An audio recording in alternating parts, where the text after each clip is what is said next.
Claro, tenemos que tener en cuenta que el Cuco y Samuel al principio dicen, sí, sí, estábamos allí y le ayudamos a desaparecer. Y cuando se dan cuenta del juego que hay, no, todos son presiones policiales, porque además es que todas las versiones que nos dan son las mismas. No, esto no es una banda criminal organizada y se le ve. ¿Por qué? Porque tienen muchos errores. En primer lugar, Carcaño miente desde el primer momento y solo confiesa porque la policía, después de recoger los restos biológicos, se da cuenta que en su chaqueta hay sangre de Marta. Su chaqueta y en otros muchos puntos, es decir, en la habitación, dentro de lo que es donde se mete el casco de la moto, había un chaleco amarillo, había también restos de sangre. Es decir, hay una serie que esta persona, por mucho que limpiara, tampoco era una mente criminal organizada, ni muchísimo menos. Entonces, por eso está Carcaño en la cárcel y por eso es puesto a disposición judicial y por eso entra en prisión y por eso todo.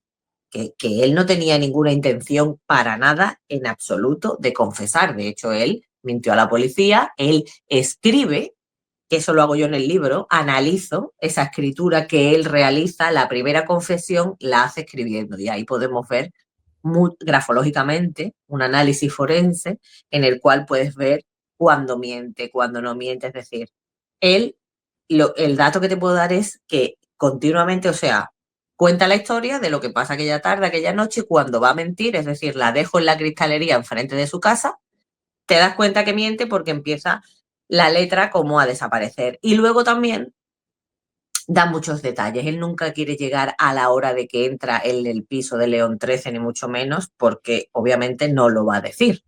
Entonces empieza a decir detalles que no tienen cabida dentro de esta declaración y que son totalmente, bueno, innecesarios y que no están contando nada, pero a él le están dando tiempo a pensar la coartada y el qué decir para que no me pillen. Lo que no sabía que la evidencia forense estaba ahí y que esas sí te iban a encontrar y eso es lo que ocurre. ¿Qué pasa con el resto? ¿Se encuentra restos biológicos del cuco? Sí, que por eso también se implica al menor. ¿Y por qué no se encuentra a lo mejor de Samuel, de María García Mendaro, aparte de lo que es estar viviendo o haber estado en aquel piso, o de Delgado? Pues porque tampoco se realiza una investigación exhaustiva en los primeros momentos. Si en los primeros momentos a todos, que ya sabía la propia familia con quién había estado, que el padre es el que va a la policía y se lo dice. Señala perfectamente, esta es la última persona que está con mi hija y mi hija no aparece, pero allí no se remangan y no se ponen a trabajar, pues obviamente me puedo cambiar de ropa, puedo eliminar las evidencias y la ausencia de evidencia no es evidencia de ausencia. Es decir, que no cogieran la ropa de aquella noche de Francisco Javier Delgado no le exime de culpa, sino de que no te han pillado. ¿Me explico? Sí. Entonces, claro, tenemos esas evidencias y luego las evidencias de las antenas, de los móviles, que si quieres, bueno, también las desgranamos.